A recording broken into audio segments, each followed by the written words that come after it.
సూర్యాపేట జిల్లా కోదాడలో పశువుల అక్రమ రవాణా కేసులో ఆరోపణలు ఎదుర్కొంటున్న మతాబ్ సంచలన ఆరోపణలు చేశారు. తనపై కేసులు లేకుండా చూస్తానంటూ మేకపోతుల సత్యనారాయణ అనే వ్యక్తి తమ నుంచి 18 లక్షల రూపాయలు వసూలు చేశారని ఆరోపించారు.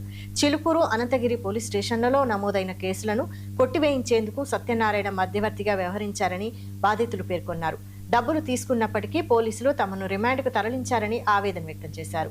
డబ్బులు తీసుకుని కూడా కేసులు ఎందుకు కొట్టివేయలేదని ప్రశ్నించగా సత్యనారాయణ బెదిరింపులకు దిగుతున్నారని అన్నారు. ఈ వ్యవహారంపై ఫిర్యాదు చేసేందుకు బాధితులు ఎస్పీని ఆశ్రయించారు. మీకు న్యాయం చేయాలని నేను చేసిన, మీరు ఈ రకంగా నన్ను బయట ఇచ్చారు, కానీ మీరు చాలా దెబ్బతింటారు అన్నాడు. ఈ బరిగొడ్ల కేసులలో సత్యనారాయణ మేము న్యాయం చేయమని పిలిపించుకున్నాం. ఆయన పిలిపించుకుంటే ఆయన ఏం చేసిండు, న్యాయం కాకుండా మాకు 18 లక్షలు డబ్బులు మా ఈ కేసులో వాళ్ళు అడుగుతారు వీళ్ళు అడుగుతారని 18 లక్షలు తీసుకుండు మా కాడ నుంచి. అక్కడ చూపించింది 4 లక్షలు 5 లక్షలు చూపించిందంట. 18 లక్షలు మీరు ఏ రకంగా ఇచ్చిర్రు? బరిగొడ్ల కేసులే. అక్కడ మన చిలుకూరులో అయితే, అనంతగిరిలో అయితే క్యాష్ ఇచ్చిర్రా?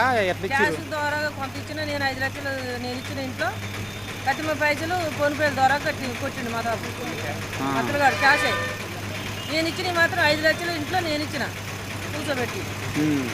ఇక మిగతా పైసలు మొత్తం ఫోన్ పేలు, మళ్ళీ పిల్లగాడు కొంత చేతితో ఇట్లా అట్లా జరిగిందంట. ఇప్పుడు ఏమంటుండు?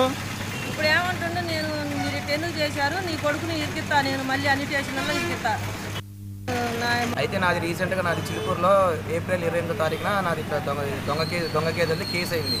కేసు దాని గురించి ఇట్లా పోలీసు వాళ్ళు తిరుగుతారంటే నేను పలానా సత్యనారాయణ లక్ష్మీపురంలో మేకపోతే సత్యనారాయణ అని అడిగిపోయినా. అన్నట్టు వేరే పలానా గేదెలు అమ్మితే ఇట్లా కొన్నా అన్నట్టు అయింది.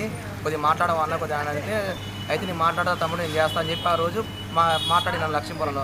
ఆ రోజు ఆయన పోయేటప్పుడు ఏం చేసినంటే ఒక 10,000 రూపాయలు ముందు అన్న ఖర్చులు మందామని చెప్పి ఇచ్చి పంపించిన. స్టేషన్ పోయి మాట్లాడి వచ్చిన తర్వాతకి మతాబా 4 గేదెలు కాడ రికవరీ 4 లక్షలు కట్టాలని చెప్పిండు. మళ్ళీ 4 లక్షలు స్టేషన్లో ఇవ్వాలని చెప్పింది అని చెప్పి నన్ను చెప్పి ఆ మాట ఈ మాట చెప్పి అక్కడ 8 లక్షల రూపాయలు తీసుకున్నాను ఆ రోజు.